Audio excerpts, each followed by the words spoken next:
எங்க அப்பா என்னைய கூட தான் கூப்பிட்டாரு, வாடா ஒண்டா போலான்ட்டு. எனக்கு நேரம் முன்னாடி வந்துருச்சு, இல்ல அவங்களுக்கு முன்னாடி வந்துருச்சு. அது ஒரு கஷ்டம். ஒரே கட்சி தானுங்க அவங்க, ஒரே கட்சி ஒன்னா இருந்தவங்க, ஒரே அமைச்சரவையில் இருந்தவங்க. அவங்க இன்னைக்கு ஒன்னா வர்றதுல இது வச்சிருக்கீங்க. அதுல என்ன இருக்குது? நீங்க வாழ்க்கையில யாரையும் ஒன்னா இருக்க விட மாட்டீங்களா? என்னடா எங்க கோயில கும்பிடுற இடத்துலயாவது ஒன்னா இருந்துட்டாங்க.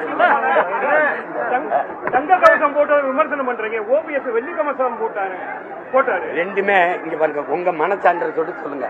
இதுக்கெல்லாம் ஆசைப்பட்டவரா? இப்ப இந்த தங்கத்தை வச்சு நான் சொல்றேன், தெய்வ திருமகன் பசும்பொன் முத்துராமலிங்க தேவர் அறக்கட்டளை அப்படி போட்டு இந்த மண்ணில எந்த பெண்ணுக்கு திருமணம்னாலும் ஒரு வேட்டி சேலையோட ஒரு பவன் தங்க காசு, தாய்மாமன் சீர் வருதோ இல்லையாடா, தாத்தா சீர் வந்துரும்னு உருவானா, அது கோனார் திருதோ, மரவரிதோ, தேவேந்திரோ, நாடாரிதோ, பறையறிதோ, எந்த சமூகமானாலும் பாகுபாடற்று வாழ்ந்த ஒரு மனித புனிதருடைய சீர் வந்துரும்னு உட்கார்ந்து பண்ணினா அது நல்லது.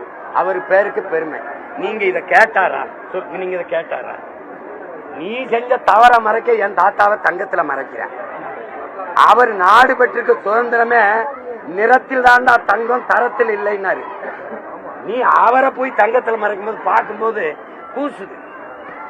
நீங்க ஒரு எளிய மகனை, ஒரு சித்தர் ஞானி, ஒரு யோகி, அவரை போய் தங்கத்துல மூணா என் தலைமுறை எனக்கு பின்னாடி வர்றது தாத்தா அவர் ஜமீன்.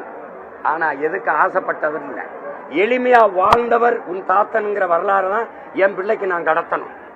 நீ படோடவமா கட்சி கொடி வாழ தாறு தங்கம் வெள்ளி எல்லாம் காட்டணும்னு இவர் ஏதோ ஆடம்பரமா வாழ்ந்த ஒரு ஜமீன் போல இருக்குன்னு நினைச்சிருவான். இப்ப வரலாற்றை நீ தப்பா கடத்துற, அதனாலதான் நான் அதை தடுத்து நிறுத்த நினைக்கிறேன். நீங்க இருப்பீங்க, நான் வென்று வந்தேன்னா எடுத்துருவேன். தாத்தா பேர்ல எடுத்துட்டு அறக்கட்டளை போட்டு இந்த தங்கத்தை கொடு, எவன் பணம் கொடுக்க ஆசைப்படுற கொடு, அறக்கட்டளை ஏழை மக்களுக்கு சீர். சரியா இருக்கா? பொறுத்து போயிட்டு